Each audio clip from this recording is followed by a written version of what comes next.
Okay, here's from Saturday. Oh, the leaves are pretty far away. It's going to be hard to see.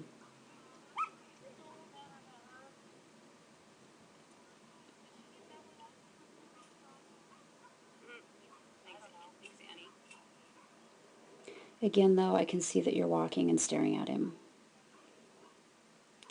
But you always do that. So I don't really know what to tell you. Maybe he was just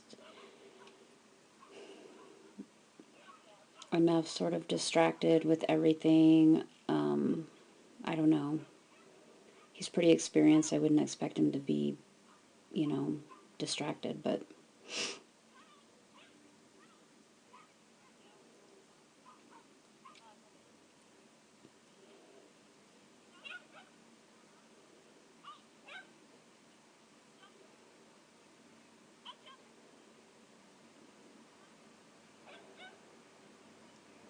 it's pretty good though. Okay.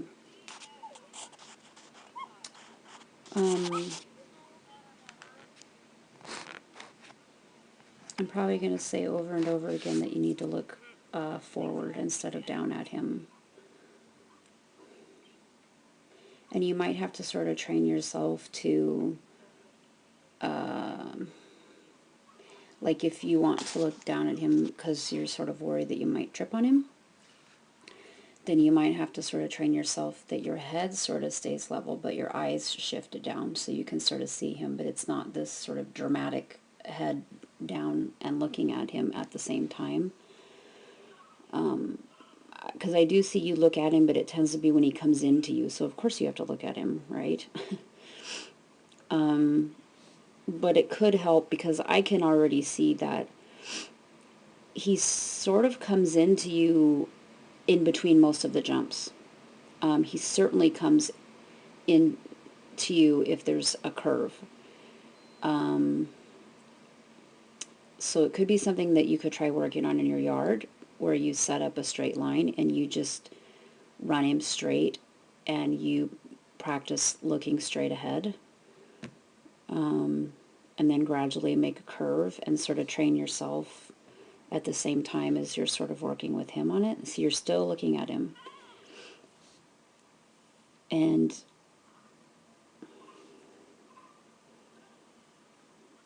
this was a good decision to just run past this jump to the tunnel. But you really slow down and you're staring at him again. So he may send to tunnels great, and you did get him to go to the tunnel, but you're sort of giving him conflicting signals. Because you're running and then you're slowing down and you're almost stopping and you're looking at him, but you're still wanting him to move away from you like 6 to 8 feet and go into the tunnel.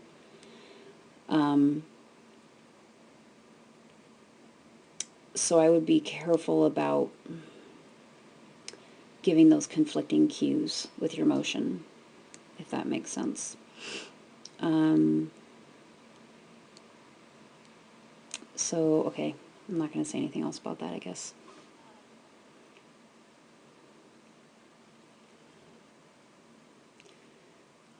See, and here he came into you because he was starting to get a little bit ahead of you, and he's not very used to that, and probably not super comfortable with it because he doesn't do that. And you know, because you were sort of going this way, he just naturally curled into you, which is what they do when they get ahead of you a little bit. So that's why he curled into you there. I don't know that I would have changed how you handled it though. So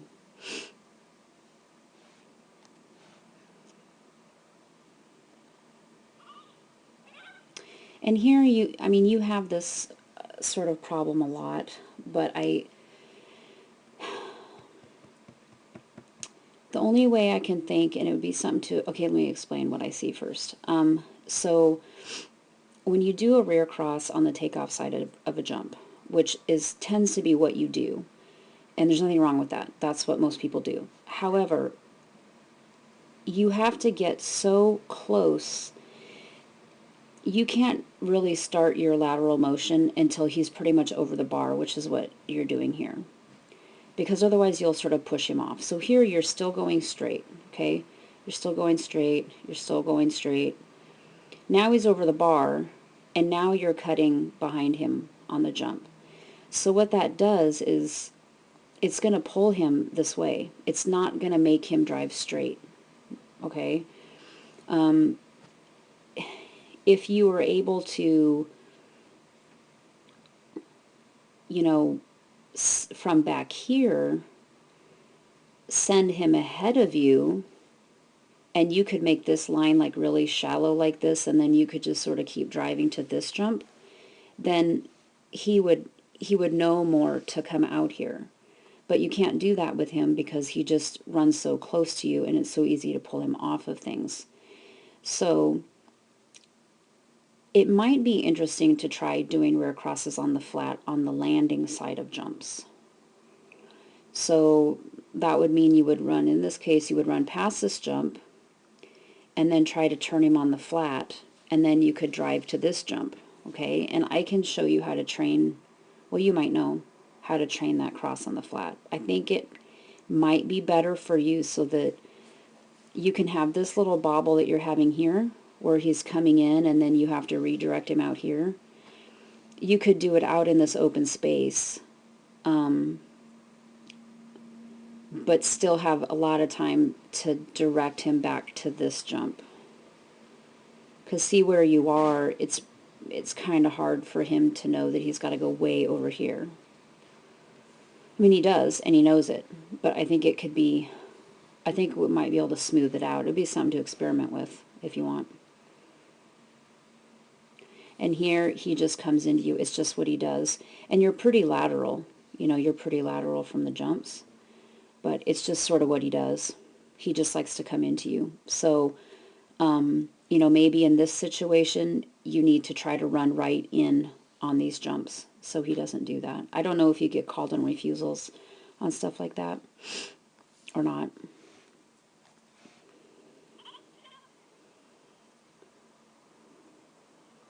And there, you could have made that a little tiny bit easier for yourself, because you get to here and you're trying to send him from, you know, way back here, and that's fine.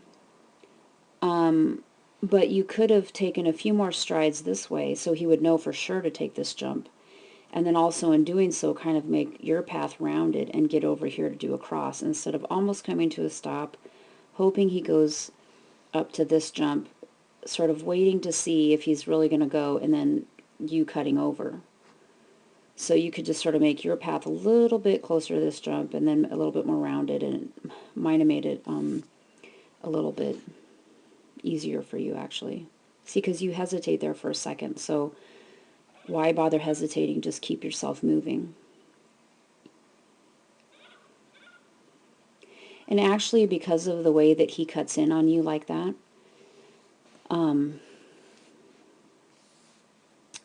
you know, it might have been better for you to stay on the inside. Go up here, make sure he gets that, keep him on your right, come down here. He's, you know, he's still on your right, bring him around here, and then just sort of redirect him to the finish jump. I don't know, it might be a little bit better since we know he comes into you. I don't know, some stuff to play around with in class. And you're still looking at him. And see, he comes into you again there. Yeah, okay.